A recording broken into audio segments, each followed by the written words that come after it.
আজি আমি ক্লাছ 6-ৰ পল্লৱ ভাগৱানৰ পাঠ নম্বৰ 12 অভ্যাস কি মহিমা নামৰ পাঠটিৰ অভ্যাসমালা অৰ্থাৎ প্ৰশ্ন উত্তৰসমূহ অসমীয়াত আলোচনা কৰিম। তোমালোকৰ 1 নম্বৰত আছে অভ্যাস কি মহিমা कहानी को पढ़ो समझो और अपने ढंग से सुनाओ। অভ্যাস কি মহিমা কাহিনীটো তোমালোকক পঢ়িব দিছে, তাৰপিছত বুজিব দিছে আৰু নিজৰ মতে মানে শুনাব দিছে। তোমালোকক মই ধুনীয়াকৈ ইয়াৰ আগৰ ভিডিঅ'ত এই পাঠটি ধুনীয়াকৈ অসমীয়াত কৈ দিছোঁ, গতিকে তোমালোকে এইটো বুজি লৈ এইটো ক'বলৈ চেষ্টা কৰিবা। 2 নম্বৰত আছে উত্তৰ দো, উত্তৰ দিয়া। প্ৰথমতে আছে তোমালোকক ক নম্বৰত বুবদেৱ কেঁচা বালক থা। বুবদেৱ কেনেকুৱা বালক আছিলে বা ল'ৰা আছিলে। বুবদেৱ এক মন বুদ্ধি বালক থা। উত্তৰত হ'ব বুবদেৱ এজন মন্দ বুদ্ধি অৰ্থাৎ বুদ্ধিহীন ল'ৰা আছিলে। খ নম্বৰত আছে বুবদেৱ কে সহপাঠী উছে কিয়া कहकर চিঢ়াতে থে। বুবদেৱৰ সহপাঠীবিলাকে তেওঁক কি বুলি জোকাইছিলে, কি কৈ জোকাইছিলে। উত্তৰত হ'ব বুবদেৱ কে সহপাঠী উছে বুদ্ধ और মূৰ্খ कहकर চিঢ়াতে থে। বুবদেৱৰ সহপাঠীবিলাকে তেখেতক বুদ্ধ আৰু মূৰ্খ বুলি জোকাইছিলে। গ নম্বৰত আছে গুৰুজী নে বুবদেৱ কো কহা ভেজনে কা নিশ্চয় কিয়া। গুৰুৱে বুবদেৱক কলৈকে পঠাবৰ কাৰণে নিশ্চিত হৈছিলে বা থিৰাং কৰিছিলে। উত্তৰত হ'ব গুৰুজী নে বুবদেৱ কো গাঁও ভেজনে কা নিশ্চয় কিয়া। গুৰুৱে বুবদেৱক নিজৰ গাঁও পঠাবৰ কাৰণে থিৰাং কৰিছিলে। 3 নম্বৰত আছে कहानी को पढ़कर उत्तर लिखो। কাহিনীটো পঢ়ি উত্তৰ লিখা। ক নম্বৰত আছে औरतें कुएं पर क्या कर रही थी। औरतें মানে মহিলাবিলাকে কুৱাত কি কৰি আছিলে। উত্তৰ হ'ব औरतें कुएं से पानी घरों में पानी भर रही थी। মহিলাবিলাকে কুৱাৰ পৰা কলহত পানী ভৰাই আছিলে। খ নম্বৰত আছে কুएं की जगत पर गड्ढे कैसे बने थे। কুৱাৰ চাৰিওফালে এই গাঁতবিলাক কেনেকৈ হৈছিলে। উত্তৰত হ'ব कुएं की जगह पर बार बार घड़े रखने से गड्ढे अपने आप बने थे। কুৱাৰ চাৰিওফালে বা চাৰিওকাষে বাৰে বাৰে কলহ ৰখাৰ ফলত গাঁতবিলাক নিজে নিজে হৈছিলে। গ নম্বৰত আছে বুবদেৱ পাঠশালা কিয় উলট আয়া। বুবদেৱ পাঠশালালৈ কিয় ঘূৰি আহিছিলে। উত্তৰত হ'ব बुबदेव को ज्ञात हो चुका था कि जब मिट्टी के घड़े से पत्थर खींच सकता है तो बार बार अभ्यास करने से उसे विद्या क्यों नहीं मिल सकती। বুবদেৱে এইটো জ্ঞাত হৈছিলে বা জানিছিলে যে কি যেতিয়া নেকি মাটিৰ কলহ এটাই পাথৰবিলাক ক্ষয় নিয়াব পাৰে, তেনেহ'লে বাৰে বাৰে অভ্যাস কৰাৰ ফলত তেওঁ বিদ্যা অৰ্জন কিয় কৰিব নোৱাৰিব বা বিদ্যা কিয় লাভ কৰিব নোৱাৰিব। ইছ কাৰণ ও আপনে পাঠশালা লৌটাই, আৰু সেইকাৰণে তেওঁ নিজৰ পাঠশালালৈ পুনৰ ঘূৰি আহিছিলে। ঘ নম্বৰত আছে বুবদেৱ বৰা হোকৰ কিয়া বনা। বুবদেৱ ডাঙৰ হৈ কি হৈছিলে। বুবদেৱ বৰা উত্তৰত হ'ব বুবদেৱ বৰা হোকৰ সংস্কৃত কা এক প্ৰসিদ্ধ বিদ্বান বনা। বুবদেৱ ডাঙৰ হৈ সংস্কৃতৰ এজন প্ৰসিদ্ধ বিদ্বান হৈছিলে। 4 নম্বৰত আছে অভ্যাস কি মহিমা कहानी तुम्हें कैसी लगी। इससे तुम्हें कौन सी सीख मिली। অভ্যাস কি মহিমা কাহিনীটো তোমাৰ কেনেকুৱা লাগিলে আৰু তাৰ পৰা তুমি কি শিক্ষা পালা। ইয়াতে উত্তৰটো হ'ব অভ্যাস কি মহিমা कहानी मुझे बहुत अच्छी लगी। অভ্যাস কি মহিমা কাহিনীটো মোৰ বহুত ভাল লাগিলে। अभ्यास की महिमा कहानी से हमें यह शिक्षा मिलती है कि लक्ष्य चाहे जितना भी कठिन क्यों ना हो, अगर अभ्यास और लगन से काम करे तो उसे आसानी से हासिल किया जा सकता है। अभ्यास की महिमा কাহিনীৰ পৰা আমি এইটোৱে শিক্ষা পাইছোঁ যে যদি লক্ষ্য আমাৰ যিমানেই কঠিন নহওক কিয় আমাৰ যদি অভ্যাস আৰু লগনেৰে আমি কাম কৰোঁ তেতিয়াহ'লে আমি সহজতে সেই লক্ষ্যত আমি উপনীত হ'ব পাৰিম। 5 নম্বৰত আছে इसी तरह की कोई अन्य कहानी पढ़ो और उसे संक्षेप में अपने साथियों को सुनाओ। ঠিক তেনেদৰে আন কাহিনী পঢ়া আৰু সেইটো সংক্ষেপতে তুমি নিজৰ লগৰীয়াবিলাকক শুনাবলৈ চেষ্টা কৰা। 6 নম্বৰত আছে লিখো লিখা। ক নম্বৰত আছে ये गड्ढे किसने बनाए हैं। এই গাঁতবিলাক কোনে বনাইছে। किसने कहा बुद्धदेव ने कहा।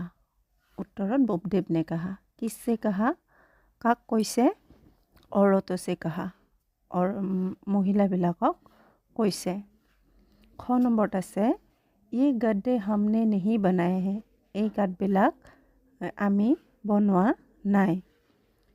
किसने कहा কোনে কৈছে। উত্তৰত হ'ব औरतों ने कहा মহিলাবিলাকে কৈছে। किससे कहा কাক কৈছে। बुद्धदेव को कहा উত্তৰত হ'ব বুদ্ধদেৱক কৈছে। 7 নম্বৰত আছে তোমালোকৰ आओ पढ़े दोहराए और लिखे। আহা পঢ়া আওৰোৱা আৰু লিখা।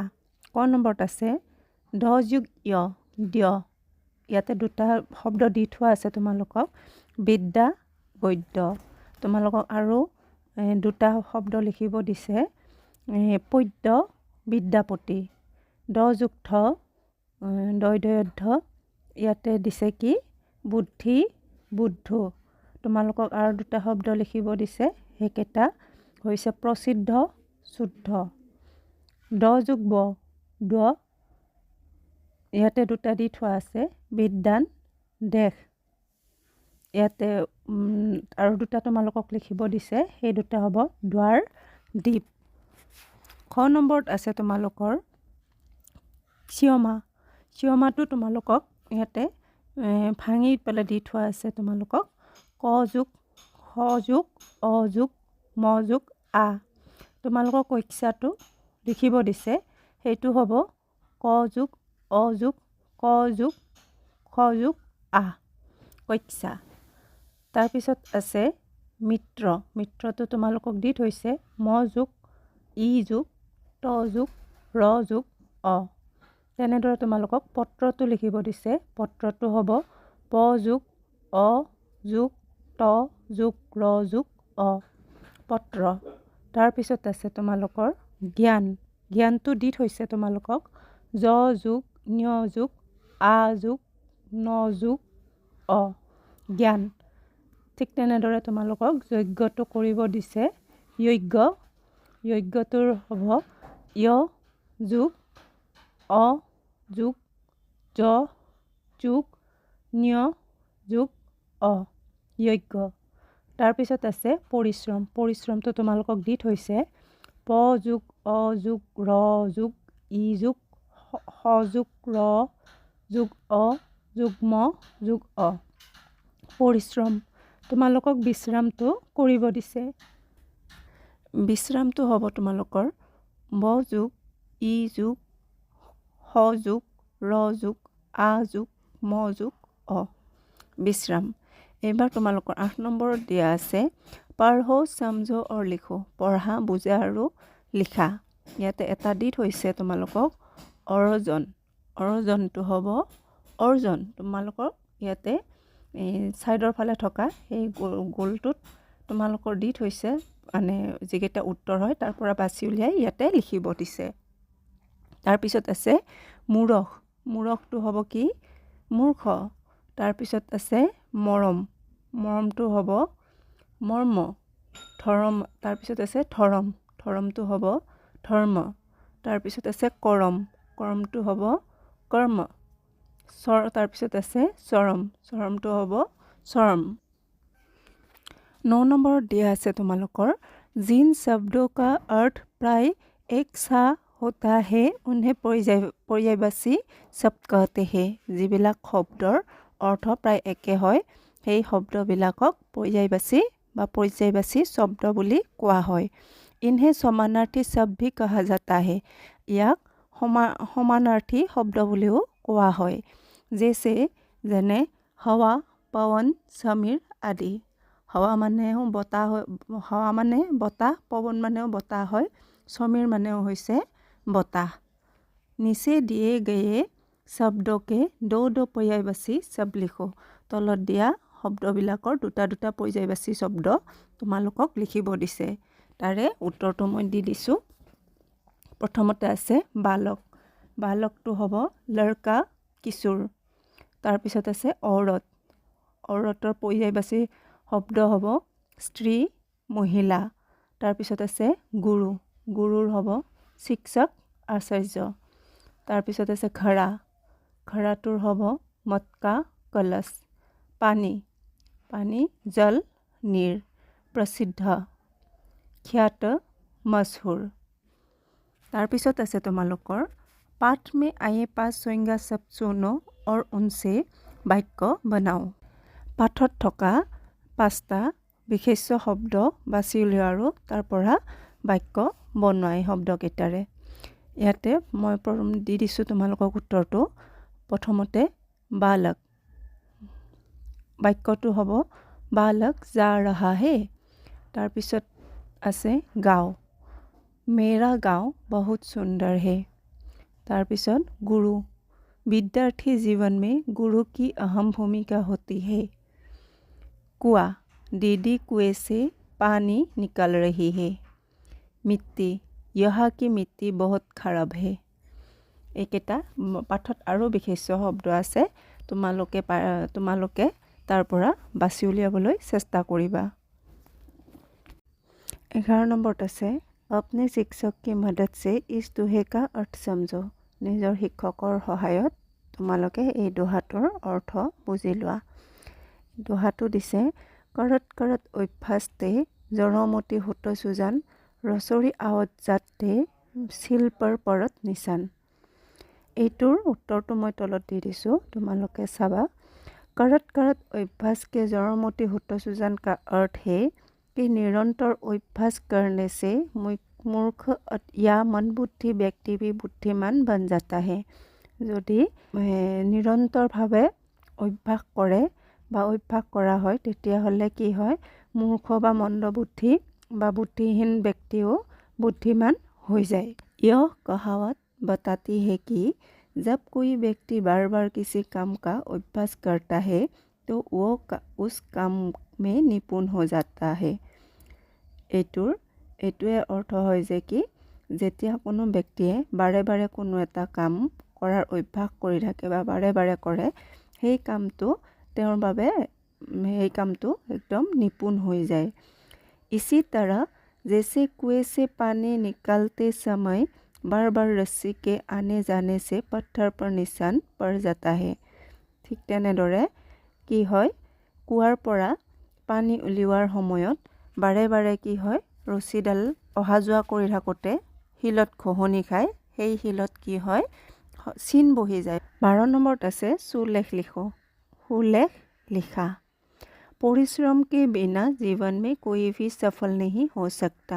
परिश्रम অবিহনে জীৱনত কোনো ব্যক্তি সফল হ'ব নোৱাৰে। এই বাক্যটি তোমালোকক ধুনীয়াকৈ লিখিব দিছে, 3বাৰ মানকৈ লিখিব দিছে। ধুনীয়াকৈ তোমালোকে লিখিবলৈ চেষ্টা কৰিবা। 13 নম্বৰত আছে आओ इन वाक्यों को समझे। আহা এই বাক্যবিলাক বুজা। मैं पढ़ता हूँ, तू पढ़ता है, तुम पढ़ते हो, वो खेलता है, राजू पढ़ता है, हम पढ़ते हैं, आप जानते हैं, सोनिया और मनुष खेलते हैं। अब खाली जगह भरो। আৰু এতিয়া খালী ঠাইবোৰ পূৰণ কৰা। তোমালোকক মই তলত ধুনীয়াকৈ দি দিছোঁ, তোমালোকে এইকেইটা চাই ল'বা। প্ৰথমতে আছে मैं छात्र हूँ। मैं छात्रा हूँ। तू लिखता है, तुम लिखते हो, तुम कलाकार हो, तुम महान हो, हम विद्यार्थी हैं, हम साथ साथ पढ़ते हैं, आप शिक्षक हैं, मदन और करीम दोस्त है। 14 নম্বৰত আছে आओ पाठ में आए कुछ शब्दों के अर्थ जाने। আহা পাঠত থকা কিছুমান শব্দৰ আমি অৰ্থ জানো। তলত ধুনীয়াকৈ আছে তোমালোকৰ এই শব্দবিলাকৰ অৰ্থবিলাক তোমালোকে চাই ল'বা আৰু মনত ৰাখিবলৈ চেষ্টা কৰিবা।